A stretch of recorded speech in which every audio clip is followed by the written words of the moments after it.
Welcome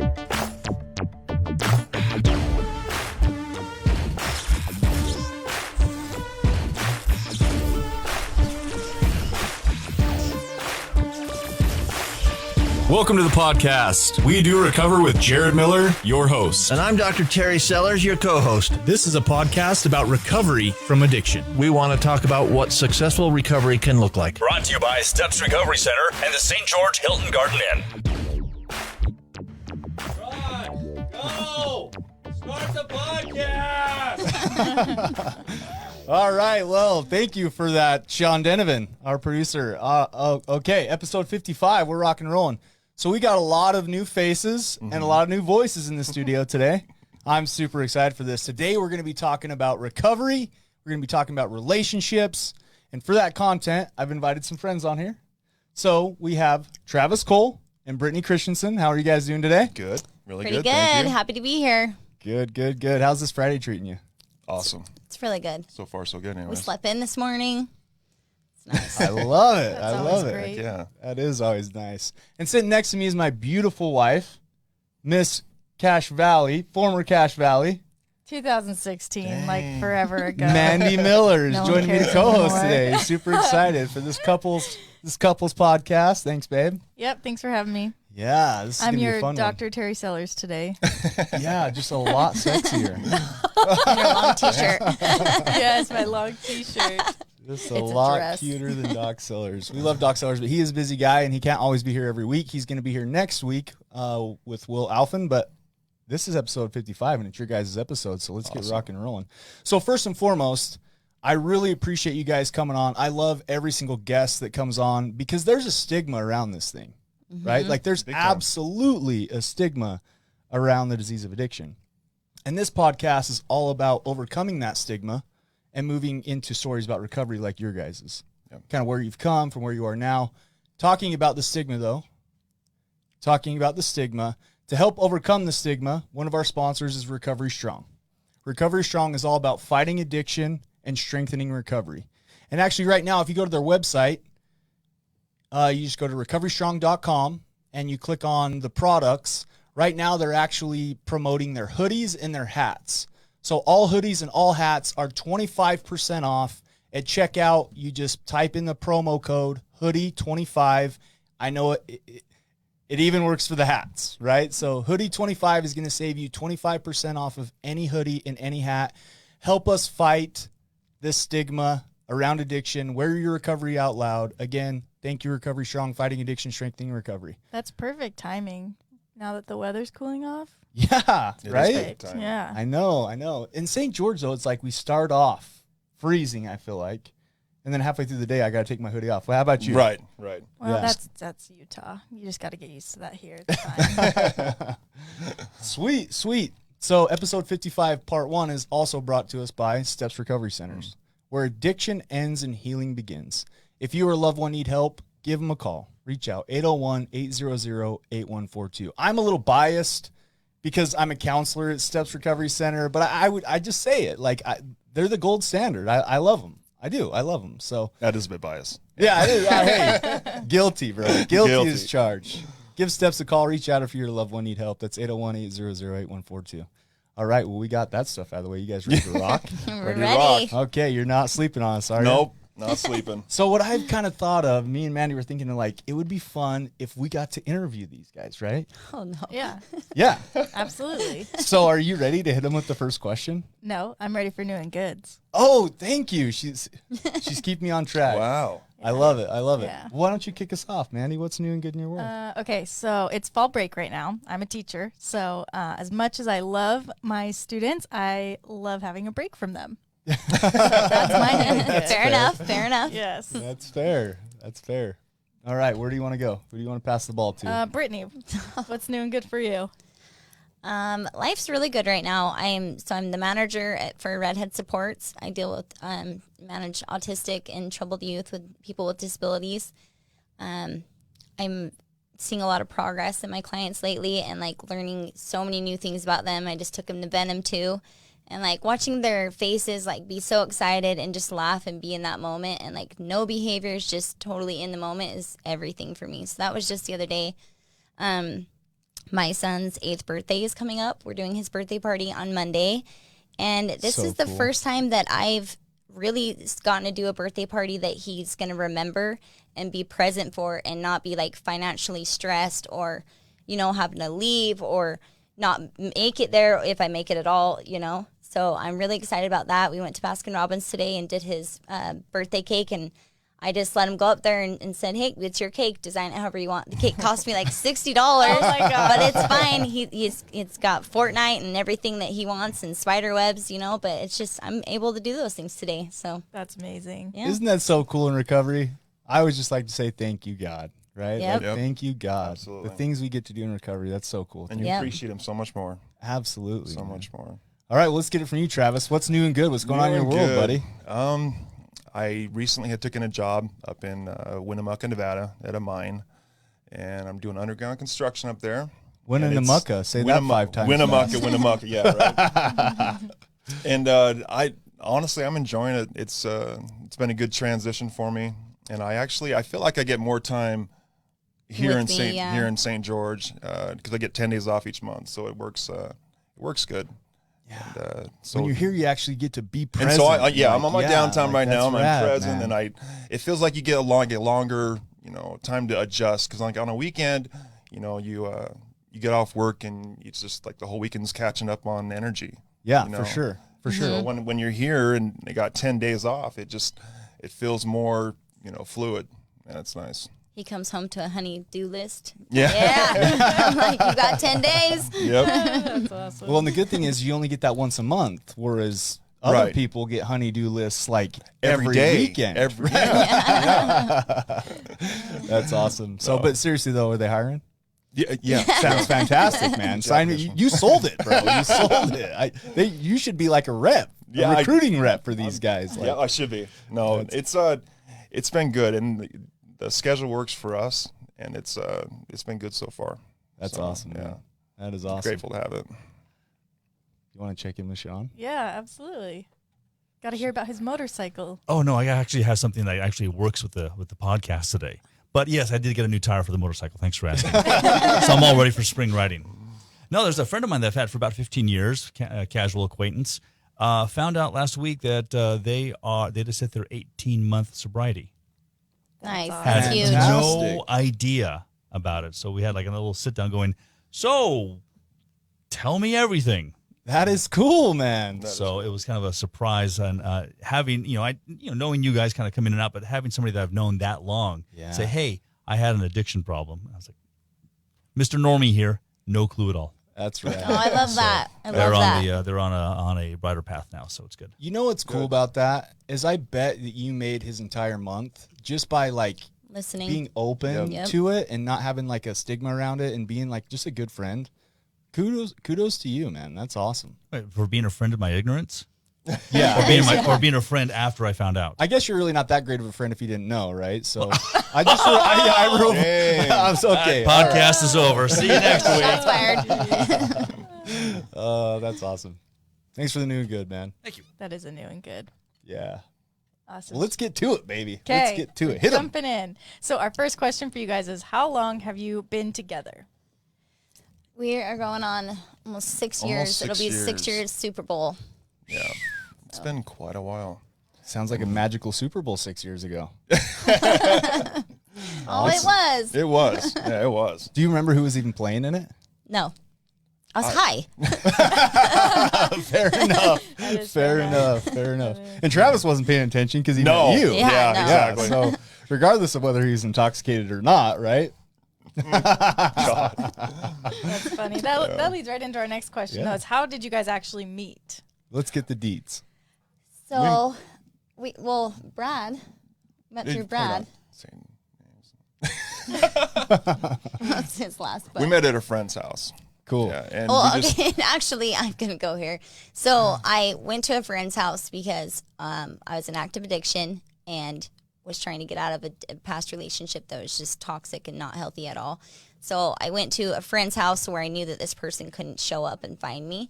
So I went to that friend's house and Travis was there and like he was so quiet and like kind of shy and like didn't really see him talking to like anybody. There's probably like 7 people at this house at the time, but he comes into the garage and I'm like sitting there and he has this dog, his little boxer named Chico, who we love to death. He's like, do you want to meet my dog? I'm like, It worked. yeah, It worked. I want to meet your dog, you know? So I'm like playing with the puppy and he goes, he's all, do you want to go to Denny's? And I'm like, no, dude, it's like 3 a.m. I'm not going to Denny's with a complete stranger. And he goes, he's like, well, do you like cheesecake? I'm like, I love cheesecake. And so he brought me back strawberry cheesecake, but like he was trying hard to get me to go to Denny's. I'm like, this dude is weird. Like, he's trying to kidnap me. Like, It seemed normal at the time. you know? But he did. It was so sweet. He brought me back cheesecake and like we just sat on this love sack thing and like I just ate my cheesecake and he didn't have it. Oh, wait, no, I think you ate yours on the way. Yeah. Because he had the container, but his was gone. But so our relationship kind of started over cheesecake, strawberry cheesecake. That's And rad. then we Yeah, nothing better. pretty much stuck with each other ever since. Dogs and Yep. cheesecake. Hey, so it was Chico's his name, right? Chico. Hey, kudos to Chico, man. Right. Yeah. Yeah. And thank God for cheesecake. Thank God for cheesecake. Yeah, thank God for cheesecake. That's awesome, bro. I know the right things to say. So I'm gonna get super cheesy, right? It's time for the Swiss cheese. All right. Was it love at first sight, Travis? It was. It Yeah? was. We were inseparable for quite a while. And then just, I don't know. I mean, That's so hard to believe because I look back at some of my booking pictures and I'm just like one of them I look like Schmeagol in, like, help me, I'm poor, you know? And I'm like, and then it's funny because I look at some of those pictures and I I'm look like, within, though.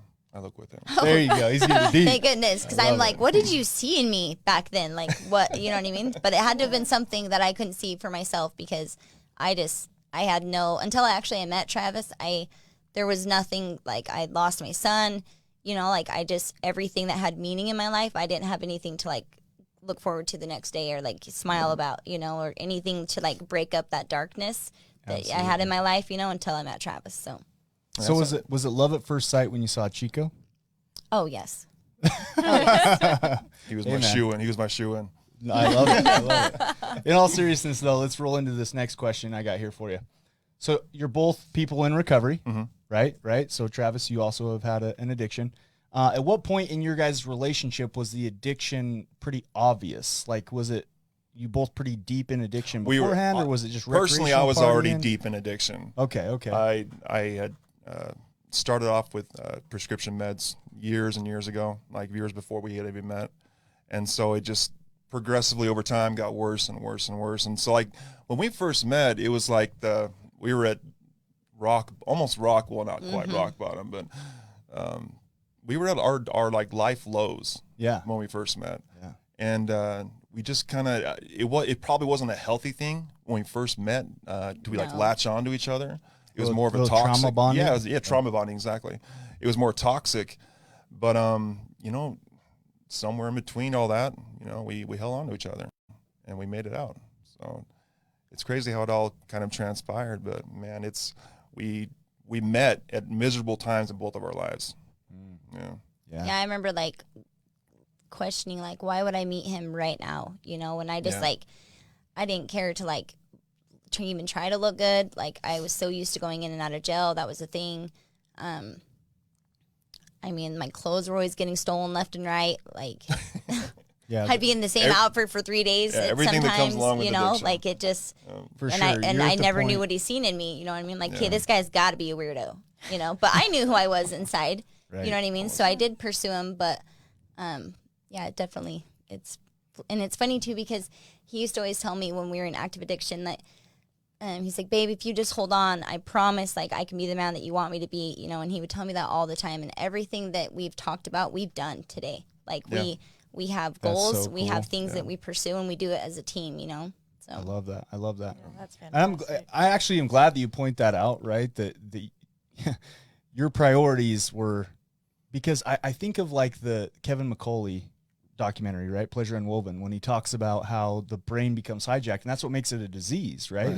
This thing is not a moral defect. Like everybody sitting at this table is good people. Like it's a disease. And so I can appreciate that you pointed that out because the number one priority in your brain at that time, you were in full disease mode. Yeah. Oh, full on. Yeah, for sure.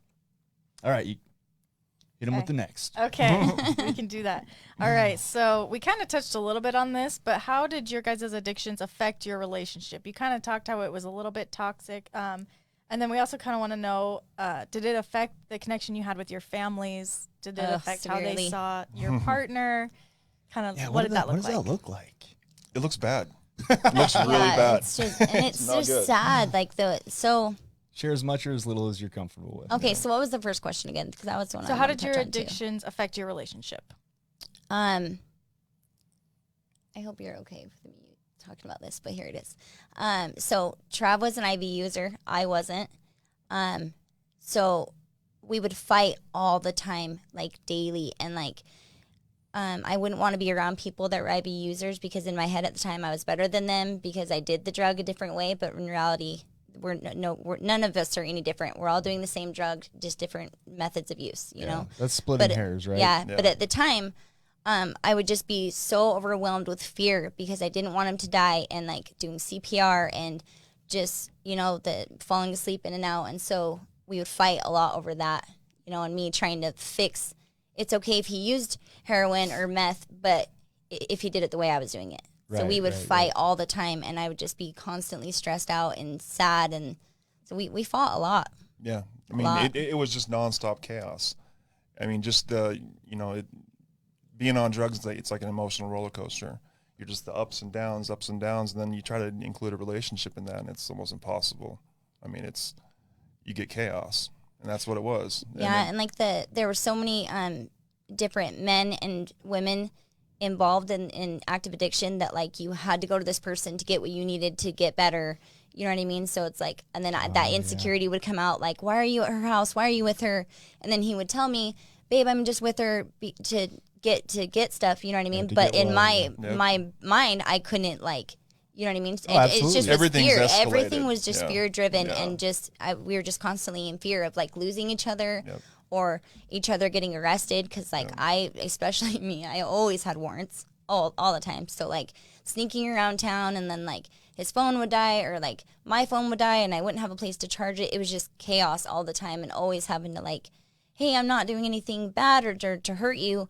You know what I mean? Or like if he didn't like somebody and I had to be around them to get what we needed, you know what I mean? That would cause issues. Like, and it was just daily 24/7, and 24/7 is a long time when you were on drugs and staying up all night long. Like, Yeah, no, absolutely. I think Travis, man, you hit the nail on the head. Chaos, yeah, bro. absolute chaos. Yeah, And you don't realize it at the time, but now looking back, you're just your whole mindset and your thought process was just chaotic, and it just well, when It you it have was fear-based, substances, yeah. when you have substances rolling around in the brain, right. and then you're also, look, man, relationships are tough when two people are healthy, Exactly, right? exactly. Like the jealousy and the envy and the fear stuff that we're talking about. I mean, that's amplified times 10, I'm sure. Yeah, and it was back then we were just completely dependent on each other, like just codependent and trauma bonding, and that's what held us together. And I guess looking back, it was it is what it is, but it was a good thing that now, because it did keep us together through all that for some weird crazy way. It did.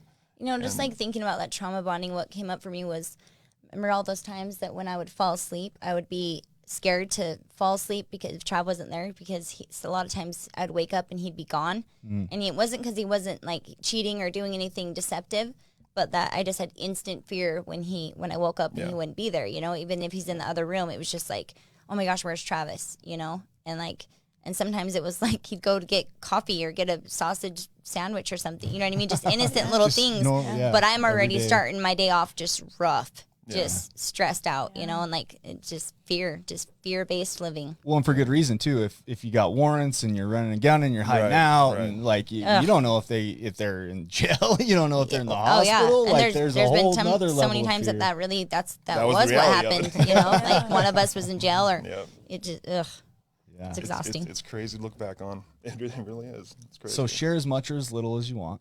I know there's some family dynamic there. May or may not be related to some people that made things hard. Share as much or as little as you want. What did that look like? with the family The dynamic. family dynamic, as far as my personal family, I pushed them all away. And I mean, Do you think that you would have done that despite the relationship, though? Because I was really good in my active addiction of pushing people away that I loved. it was kind of a slow progression over the years of just with like the prescription drug use. Mm-hmm. I was just isolating myself. And I think me kind of going like snowballing, getting further and further into like harder drugs, and then getting in a relationship, I just completely disconnected. Sure. Like mentally, emotionally, spiritually, everything. I just disconnected completely. And I just shut off, Sure. and I didn't want to be around I love my family to pieces, and I just didn't want to be around them because subconsciously I knew what I was doing. I knew, You knew it was hurting them. I knew it was hurting them. Yeah, for but sure, it's like, bro. and all I could think about was just numbing myself, and it's just, there's a lot of pain, a lot of hurt was caused, and I got a lot of amends to make today, and it's still a process, like a healing process today, and things I'm closer to my family than I've ever been before, and I'm thankful for that I am close to them today, but it was a hurtful time. Yeah. Hurtful time. That's always when things can shift and get more serious, is when we Yeah. start talking about how what we did affected people we love. Right. It always gets deep Right. right there, man. Yep. So for me, I come from a great family. My family's, my parents divorced when I was young, but that never really had an effect with my the family dynamic. I was always loved, whether it was from mom or dad, or I have had some trauma and stuff go with family and divorce that comes with that. But I've always been loved. I've always been supported. But I think the biggest effect that it had on my family dynamic was my oldest son, Aiden. He's 13 now, that I don't have any contact with. But that's good from my poor choices, So Yeah. hopefully one day when he's old enough, he'll come look for me and I'll be able to be the mom that he wants to find. That's like my biggest, what drives me the most today is just to make sure that I'm that mom. But and then also with my big brother, Michael, he's a police officer for St. George PD. Shout out to St. George PD. Thank you for arresting me and saving my life. Yeah, there we go. Some gratitude. I love it. But it was just really hard because me and my older brother were really close, and it hurt him to see me on bookings and warrants and being at places where the cops are calling my brother and like, hey, bud, your sister's here. We're taking her, you know what I mean? And just for him to get those calls, it hurt him, And, Absolutely. And then this is my second time, my second recovery. So the first time I stayed clean for about a year and then lost it. So when he seen me go back out, he was like, oh, I got my sister back. So when I went back out and when I would tell him, Mike, I'm going to get clean, I'm going to do this, and he was scared to get close to me again. He was scared for me to be around my nieces and nephews because that fear of going through this again and then seeing me like, hey, where's my Aunt Brittany, And then also with my son Aiden, or my son Dason, him having to be with my mom for a little bit because I just flat out could not take care of him. I couldn't, to be brutally honest, dragging him to different places that I was going was too much. I was too selfish at that time to have to worry about a child, you know what I mean? And it would eat me up because I could not take care of this little boy that I loved so much, So at the time, having my mom take him was what was best for him and what was safest, and that was the hardest thing that I've ever had to do. But I'm just glad that I had that maternal instinct inside to be like, you need to do this for your son, and thankfully I've got him back today, and that was hard. I went through the sober living process, and best thing I ever did for myself. I could have him there with me on the weekends, but it pushed me to be like, nope, I'm going to do this. I'm going to get my own house, and my son's going to come back with me, and I'm going to be his mom, and I get to do that today. So Beautiful goals. And I was going to say, I appreciate you sharing that. That took some vulnerability, and I can respect that. And if anybody can understand, I can understand. I've gone through some similar stuff, have some kids that I'm still waiting to have come back into my life, and yeah, and that's tough, right? And all we can really do is make living amends until that day comes, Yeah. right?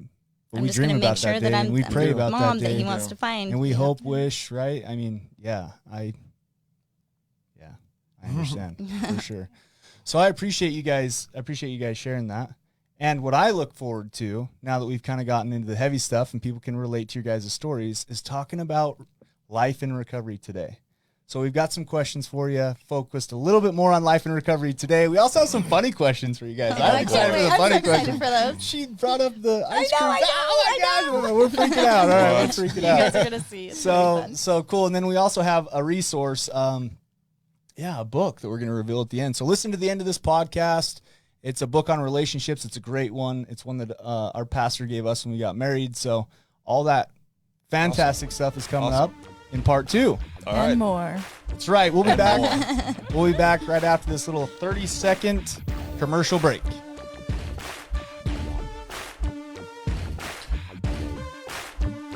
You are listening to We Do Recover with Jared Miller and co-hosted by Dr. Terry Sellers. We'll be right back after this short break with more of We Do Recover with Jared Miller, sponsored by Steps Recovery Center and the Hilton Garden Inn. I'm Desmond Lomax, one of the clinical executives here at Steps Recovery, and once you become of the Steps family, you're just a part of the Steps family. A lot of us have overcome substances, overcome addiction, and now we're able to help other people. Second of all, we're also going to help you in a way where you can afford to be helped. Third of all, we're going to give you the same quality that many organizations are charging 2 to 3 times, and it's more about you than it is about our organization.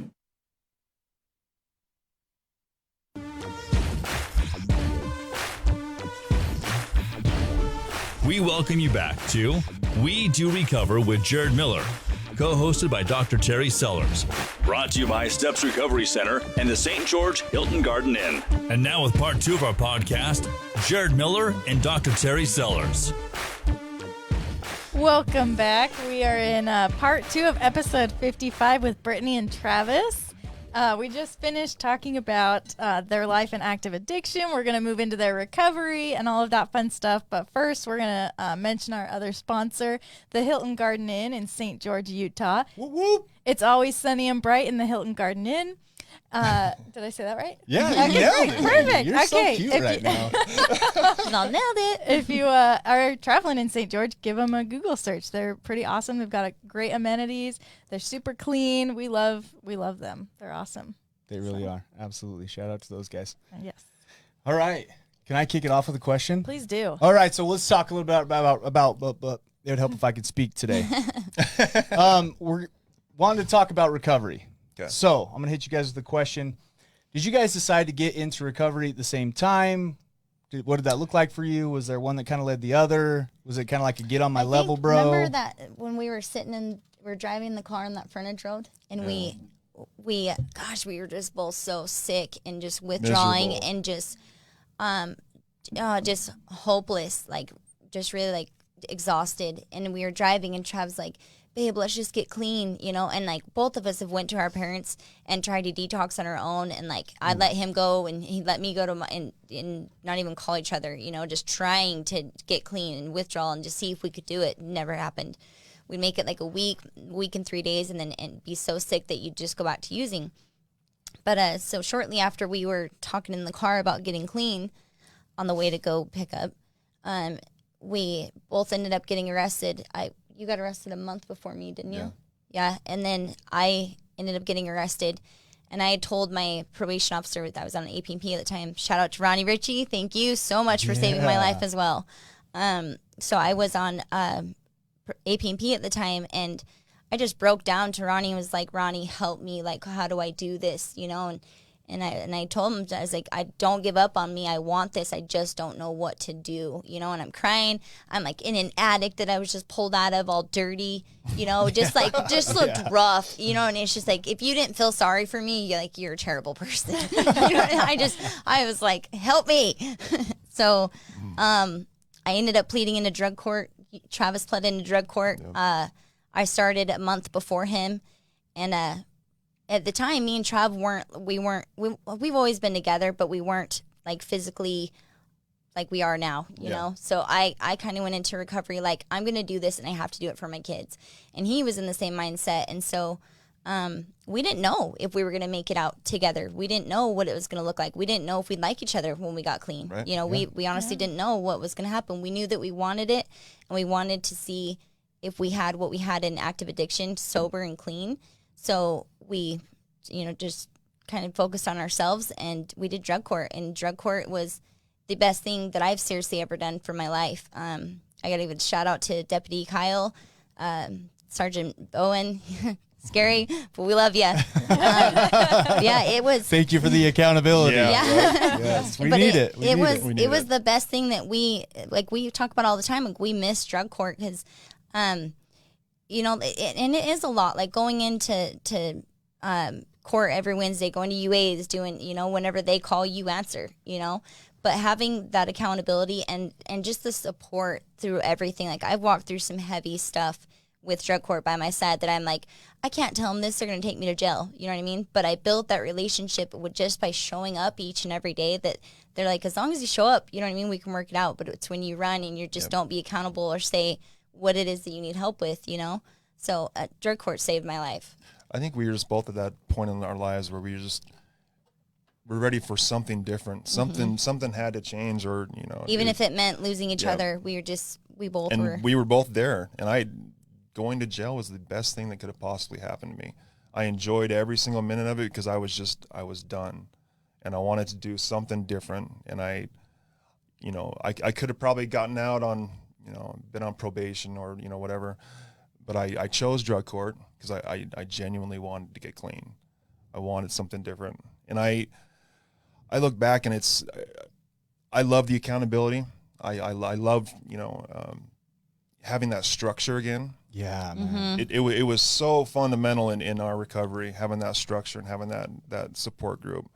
And it was a great experience. And I think it's a lot like recovery. You know, you make what you want of it. A lot of people just plead in drug court to just go through the system, go through the process, and get, you know, an excuse to get out and go excuse. reuse. Yeah, exactly. Yeah. But we utilized it for what we wanted, and it worked tremendously for us. It was a great experience. We went through a point where we were on, like, well, you kind of remember this because Jared, you were a part of that. Yeah, so we were put on like a no contact. Go ahead. No with contact. The story. Get me in trouble.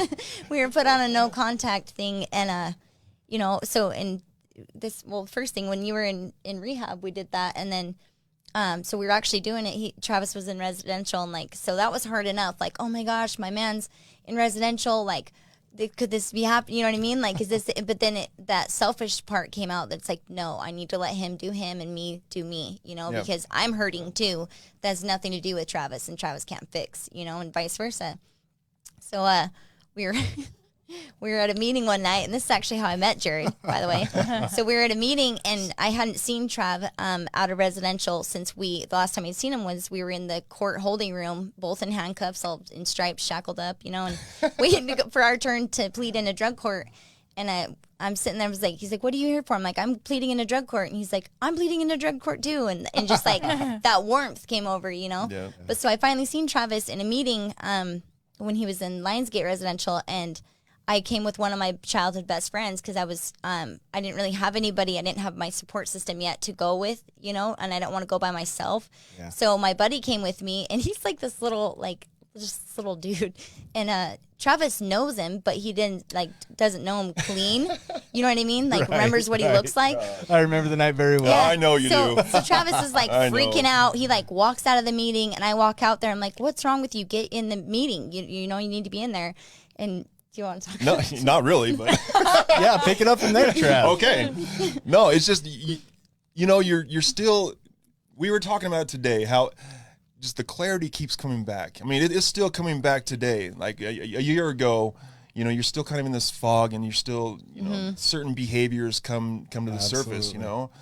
And that was one of the behaviors, was that insecurity, and just that I don't know what it was, but I felt threatened, and I felt upset, and it was like you go through all this emotional. How dare you be at a meeting with I somebody had a whole else. fight with you without even talking to you in the meeting in my head. You know, that interpersonal talk. Interpersonal talk, and it's crazy because, you know, it was for nothing, and I'm still, you know, coming out of that fog of drug usage for all those years, man. Well, and we gotta say Can I tell my side of the story? Yeah, let's hear your side of the story. All right. So I'm working as a tech at the time. I've kind of worked my way up in this industry. I've done transport. I've worked as a tech. I've worked as an intake manager, case manager. Now I'm a counselor. But I was working as a technician for Lionsgate. And Big Trav here, big dude. All of a sudden I see him just furious, just pissed, right? And we're at this fellowship meeting, and I just see him get up and walk out. And of course, I'm the tech at the time, so I'm like, well, I guess here we go. Let's find out what's going on. I go outside, I'm like, dude, what's up, man? What's happening with you? And he's like, oh, my girl's here. She's with some other dude. I can't believe this, bro. He was freaking out, right? Yeah, he wanted to leave, remember? He was trying to leave residential. Yeah, he was talking about walking, full on freak out. And I remember saying to him, like, Trav, big guy, calm down. Like, maybe it's just a friend. And I remember the look he gave me. If looks could kill, he's like, a friend? Are you kidding me? So then out comes, go ahead, give me what you got. No, nothing. I'm good. Truth or false? Truth. Okay. I was going to say, don't lie, because I know that look. So then Brittany comes out, and I'm like, oh, no. Okay, this is going to turn into some craziness, right? And at that point, you're like, what's the matter, right? Yep. And the whole time, like, as a tech, you're not supposed to let people have one-on-one interaction. No. Yeah. And so I had to kind of make a judgment call here. You know, I'm like, I don't want Trav to leave AMA.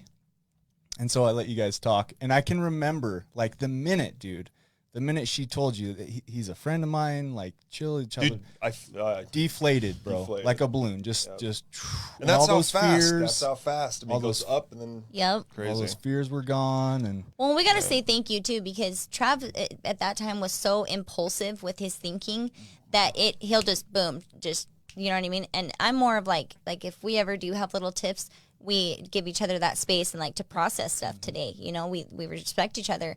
But back then it was just like, nope, this is what I think Right. and this is what it is. well, and to be clear, this has been years ago. Yep. At least two. Yep. For sure, right? So you've come a long way since then. Oh, and I just want to man. take a minute, since I already said that, and we kind of talked about some of the heavier stuff in part one of this thing. And I just want to point out to you guys, like, you guys aren't a statistic. Like, it's pretty cool. You guys are an exception. Not very many people that even start dating somebody in early recovery make it. Mm-hmm. And you guys started dating in active addiction. Like, that blows my mind. Yeah. Like, you guys are the exception. You really are. That's pretty amazing. You should feel pretty good about that. We do. I'm proud of you. I'm proud of you too. Yeah. Sweet. Perfect. I mean, there's a reason why, in being in recovery and being familiar with, people, the counseling that goes on and what people go through emotionally, I think, I support the fact that people don't start relationships in recovery. Mm-hmm. I really do. I mean, it's you're on a roller coaster of emotion, and It's hard enough. and just, you're vulnerable, and you're at great risk. Absolutely. With those kind of behaviors and feelings. and as long as we're talking about relationships, for even maybe some people like Mandy, who's a normie, right, who doesn't understand this whole addiction thing, even if maybe you can attest to this, even if you're going through a divorce, take some time, man. Take 6 months, take a year, because you're not ready emotionally. You're not ready mentally. You're not in a space where you can really decipher between healthy and unhealthy, good and bad, right? Like, anytime you go through, I hate that we create this thing so defined to just substance abuse, because there's people that go through hard stuff and mental stuff all the time. Absolutely. Yeah. And so I would give that same advice to anybody that's going through something tough. We went through a point where we were in phase 1 of drug court, almost to phase 2, and they didn't want us like talking to basically, and it wasn't because like they didn't like either one of us, had nothing to do with that. It was just for us independently as individuals. Ourselves. And so we started off with sneaking out and like meeting up with each other in like parking lots but the whole time you're just so stressed out and like scared you're gonna get in trouble, and like we'd see Sarge's truck and be like, oh my God, there's Sarge, and like we're going to jail. We just joke about him hiding behind bushes and Right. But so it's funny because we both were feeling the exact same way but I was the one to break. I've always been the more outspoken, like blunt one, like I'm mad at you, or I don't like this, or like if I feel some way, you're gonna know. A little more direct. Yeah. So I finally talked to Trav one night, and I was like, listen, I can't do this. I love you, and it has nothing to do that I don't love you, but I can't live like this, because that secret keeping was just destroying me, and it was destroying him, and I could see it, because he would be like, he would change right before I drop him off to the sober house and have to drop him off around the corner, you know, just like all this unnecessary, sneaky, But deceptive it's the living. secret keeping. Yeah, really it was is. tearing us up, and Yeah, it was it starting was. to put a wedge between us, and we both knew what it was, but neither one of us wanted to hurt each other and say, hey, I got to focus on me, because in fear of hurting each other, you know? So we finally talked about it, and he's like, no way, I feel the same way, you know what I mean? I'm like, oh, thank God. And we did it, and we finished out they did like a 2-week no contact. We seen each other at meetings and was like, that's it, and that was good enough, you know? But it gave us that time to just do each other independently, you know what I mean? Like, if I knew he had group, I wasn't calling, I wasn't messaging, you know what I mean? And vice versa. And it just, we needed that for ourselves, you know, because I have so much healing to do, and he does too, with his kids and his family, that I have nothing to do with, and I can't help. I can't fix that, you know? That's cool that you guys were. So we're going to talk in the resource that we're going to give out at the end of this thing about 2 concepts, love and respect. And I think it's super cool that both of you had the respect to give each other the space to heal. That's amazing.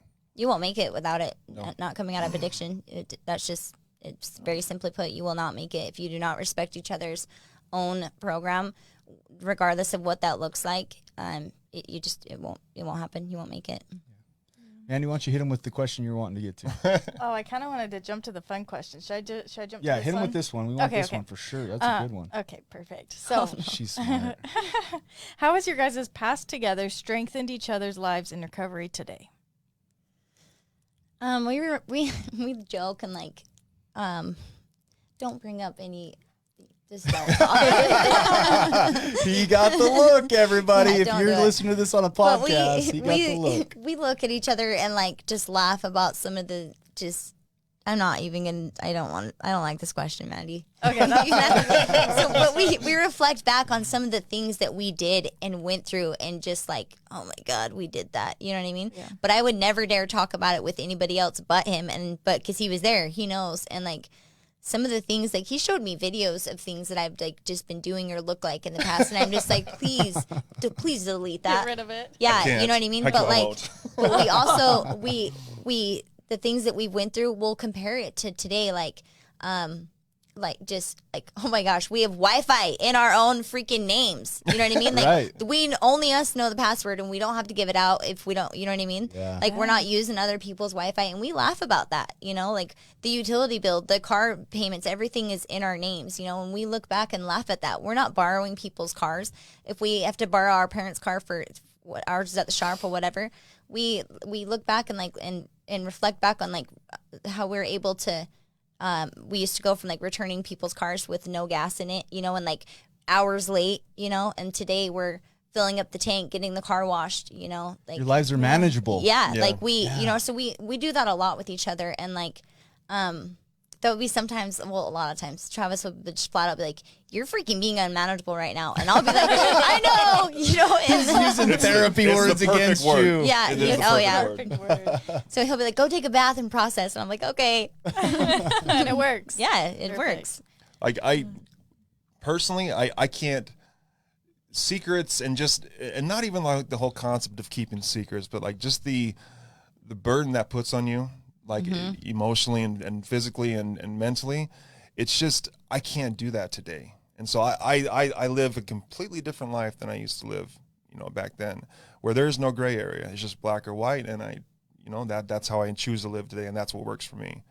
But like, I think the level of integrity that we both have today is just, it's still a work in process, but it's night and day compared to what it used to be. you Well, know? and I think it's definitely strengthened us in the fact that we would tolerate a lot of just little unnecessary things that had to be around, kind of like going back to having people or around or being at places, you know what I mean? Just anything questionable that could cause that fear, because in those moments, it was legit. There were valid reasons to be fearful of losing each other, you know, in active addiction. But today we just don't tolerate it. Like there's not one person that could come in and tell me that, oh, Travis was here, and there's no way. I wouldn't Yeah. even sit and listen to it. And we carry ourselves as a relationship like that. It's more disrespectful for somebody to even try and come at us with something like that than it would be for the actual whatever it is they said, you know. Right, But right. that's how we we carry ourselves as a couple. we know we're how a to team. we know how to protect each other. I mean, and that sounds really codependent, but at the same time, like we There's some healthiness to that. Yeah, for there sure. is. I We have mean, each other's we best just- interest at heart. Yeah. we know each other's boundaries, and we know what works for us, and we just we don't do anything that's or allow anything in our life that's questionable anymore, or that would give us bad those behaviors, or even remind us of those behaviors. We keep our boundaries today. So if I was to summarize, what I hear you guys say is you learned from those mistakes, and you also have that experience through a connection. Like, it's no longer just a trauma bond. No, we can it's an just- actual, yeah. genuine, we walked through this it's together the bond. relatability between us, And the it's- trust Yep. is there. Yeah. Yeah, that's amazing, man. It's just we understand each other Yeah. more today than any day before, and it's such a more healthy way. To Well, have a like we never relationship. fight. We never fight. know. Like we Never laugh fight. all the time, like because we'll see other people like fighting or like in public, and we're like, like We were never like that, Yeah, right, well, babe? it was the complete opposite. oh yeah, and I mean, in it active was just addiction, it was horrible. just one of us was Horrible. bound to die. Yeah. So it. It's funny you say that because it reminds me kind of when you have clients that are kind of knuckleheads or giving you a hard time, right? You get frustrated. We're all humans that Yeah. work in or around and fellowshipping and have sponsees and right. Yep. And so a big joke between me and Daniel, who I work with, is we'll get done complaining, then we always have to finish it with, "But we were never like that, No, right? no. Never." You guys kind of do the same thing. We see Yes. other couples fighting, Yeah. like, "We were never like that, right?" No. Reality Oh is my gosh, everybody it's at so some bad. point was. Yep. Yeah. We gotta get. I'm to getting our the look. question. Now We I'm gotta getting the get look. there.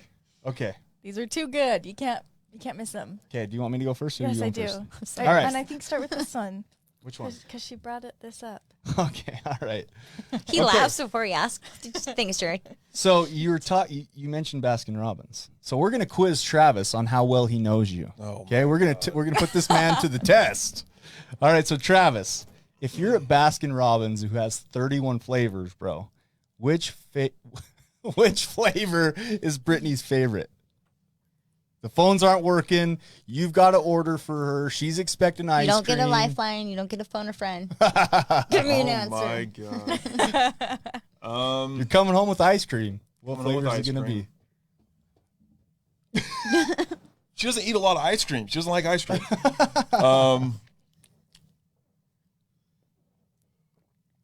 Oh my gosh, that's like a loaded question. The hardest question we've asked. I feel like it's not though. I feel like we've already talked about it. I feel like Brittany's wondering in her mind what one she wants. I'm a Gemini, so that doesn't count. I'm so undecisive about Yeah, everything. it changes every day. Yeah.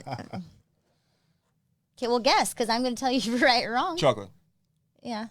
Okay. With a bunch of other stuff in there. There you go. It wouldn't be vanilla, and you know what I mean. Yeah.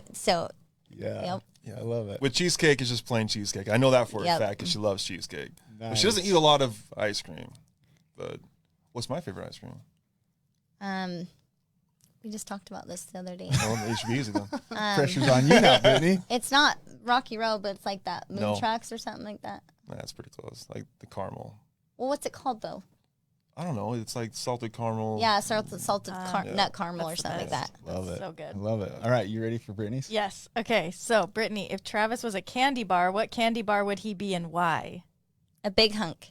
Answer. That was so fast. That was You're a a good big I thought I hunk. was gonna trip her up. Woo, but she winning. got Man. it. Oh, that was awesome. See how fast and prompt she answered, That was Travis? good. Take some notes, man. That was Baby really Ruth. Just kidding.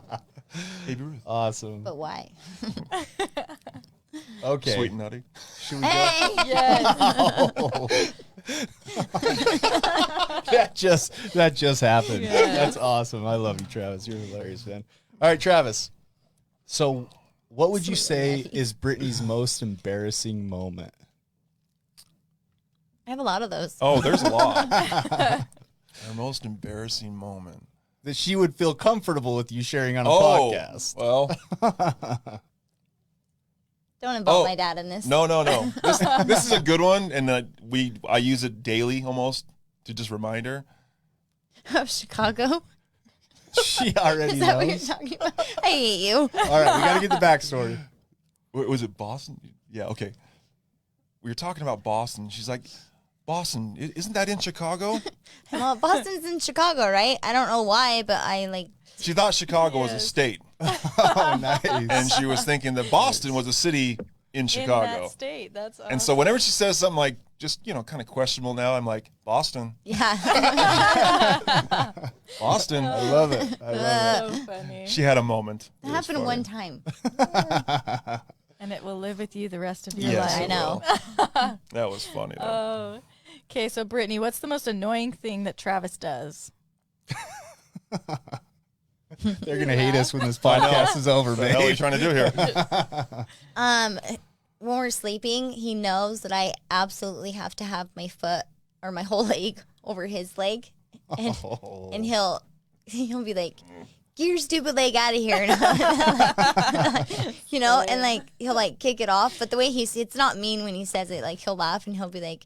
And then he'll be like, "Okay, give me your stupid leg," and he'll pull it back over. But I'm like, "Why do you even kick me off for a little bit? Why do I have to be miserable and I be feel cold? trapped. But it's like, so that to me is just like, don't. Why are you wasting time when you know I'm coming in? You know what I mean? You know that Be prepared. my stupid leg is coming in. So why fight? You know what I mean? So that annoys me. And he leaves his hair in the sink a lot. Oh, I know somebody else is guilty that's of that. you. No, that Yes. is. Are you I do not serious? have long You leave blonde your hair You shave In the into drain. the sink. in the shower drain. Yes. And Like, now, I now mean, that, just- now that we're all dysregulated, this book right here, okay, it was given to us by our pastor when me and Mandy got married. It's called Love and Respect. The Love She Most Desires. It's up here on Do you the wanna- screen. Oh, yeah, beautiful. Beautiful. The author is? Go for it. I can't say that name. You know that. Dr. Emerson Egriches. Dr.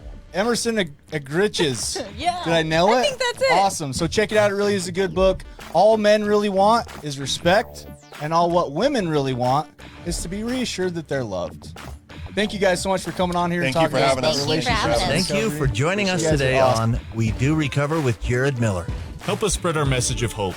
Like, comment, and share. If you have any topics or ideas for future shows, please share that on our Facebook page.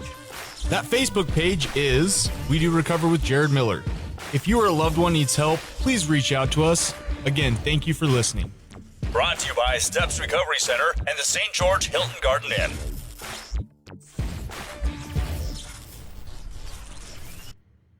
This has been a production from a podcast studio.